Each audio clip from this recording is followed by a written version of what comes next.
മുതലപ്പുഴ തുറമുഖ ഉദ്ഘാടനത്തിൽ പ്രതിഷേധം കണക്കിലെടുത്ത കോൺഗ്രസ് നേതാക്കളെ കസ്റ്റഡിയിലെടുത്തു. ചിറയിൻകീഴ് ബ്ലോക്ക് കോൺഗ്രസ് പ്രസിഡന്റ് ഉൾപ്പെടെയുള്ളവരെയാണ് കസ്റ്റഡിയിൽ എടുത്തത്.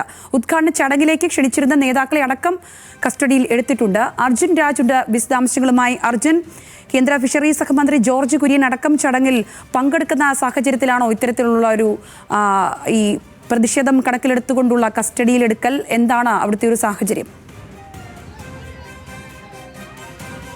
മുതലപ്പുഴ തുറമുഖ ഉദ്ഘാടനവുമായി ബന്ധപ്പെട്ടാണ് പ്രതിഷേധം കണക്കിലെടുത്തുകൊണ്ടാണ് കോൺഗ്രസ് നേതാക്കളെ കസ്റ്റഡിയിലെടുത്തിരിക്കുന്നത്. ഉദ്ഘാടനത്തിലേക്ക് ക്ഷണിച്ചിരിക്കുന്ന നേതാക്കളെ അടക്കം കസ്റ്റഡിയിലെടുത്ത സാഹചര്യമാണുള്ളത്. കൂടുതൽ വിശദാംശങ്ങൾ അർജുനോട് ചോദിച്ചറിയാം. അർജുൻ, എന്താണ് വിശദാംശങ്ങളുള്ളത്?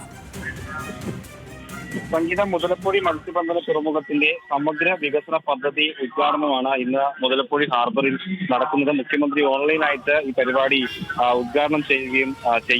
അതിൽ ഒരു പ്രതിഷേധ സാധ്യത കണക്കിലെടുത്തുകൊണ്ടാണ് ഈ പ്രദേശത്തെ ഉൾപ്പെടെയുള്ള കോൺഗ്രസ് നേതാക്കളെ ഇപ്പോൾ കസ്റ്റഡിയിലെടുത്തിട്ടുള്ളത്. Chirayinkeezhu block Congress president KR Abhayan, Chirayinkeezhu മണ്ഡലം പ്രസിഡന്റ് സുനിൽ, മത്സ്യത്തൊഴിലാളി കോൺഗ്രസ് തിരുവനന്തപുരം ജില്ലാ പ്രസിഡന്റ്, മത്സ്യത്തൊഴിലാളി കോൺഗ്രസ് ബ്ലോക്ക് പ്രസിഡന്റ് ഉൾപ്പെടെയുള്ള ആളുകളെയാണ് കഠിനംകുളം പോലീസ് കസ്റ്റഡിയിലെടുത്തിട്ടുള്ളത്. പ്രധാനപ്പെട്ട കാര്യം, ഈ പരിപാടിയുടെ മുഖ്യാതിഥിയായി എത്തുന്നത് കേന്ദ്ര സഹമന്ത്രിയായിട്ടുള്ള ജോർജ് കുര്യനാണ്. കന്യാസ്ത്രീകളുടെ അറസ്റ്റുമായി ബന്ധപ്പെട്ടൊക്കെ അദ്ദേഹം നടത്തിയിട്ടുള്ള പരാമർശങ്ങളിൽ വലിയ പ്രതിഷേധം കഴിഞ്ഞ ദിവസങ്ങളിൽ നടന്നിരുന്നു. ഇന്ന് രാവിലെയും യൂത്ത് കോൺഗ്രസും KSUവും അദ്ദേഹത്തെ തിരുവനന്തപുരത്ത് കരിങ്കൊടി കാട്ടുന്ന സാഹചര്യമുണ്ടായി. അങ്ങനെ ഒരു പ്രതിഷേധം ജോർജ് കുര്യനെതിരെ ഉണ്ടാകുമെന്ന് കണക്കിലെടുത്തുകൊണ്ടാണ് ഈ കോൺഗ്രസ് നേതാക്കൾ ഇപ്പോൾ കസ്റ്റഡിയിലെടുത്തിട്ടുള്ളത്. പ്രധാനപ്പെട്ട കാര്യം, മുതലപ്പൊഴി ഹാർബർ ഉദ്ഘാടന ചടങ്ങിലേക്ക് ക്ഷണിക്കപ്പെട്ടിട്ടുള്ള നേതാക്കളാണ് ഇതിൽ പ്രധാനപ്പെട്ട ആളുകൾ. ചിറയിൻകീഴ് ബ്ലോക്ക് കോൺഗ്രസിന്റെ പ്രസിഡന്റ്, ചിറയിൻകീഴ് മണ്ഡലം പ്രസിഡന്റ് ഉൾപ്പെടെയുള്ള ആളുകളൊക്കെ ഈ പരിപാടിക്ക് ചടങ്ങിലെത്തേണ്ട ആളുകളായിരുന്നു. അവരെയാണ് ഇപ്പോൾ കസ്റ്റഡിയിലെടുത്തിട്ടുള്ളത്. ഈ ജോർജ് കുര്യൻ എത്തുന്ന വഴിക്ക് അല്ലെങ്കിൽ തിരിച്ചു പോകുന്ന ഘട്ടത്തിൽ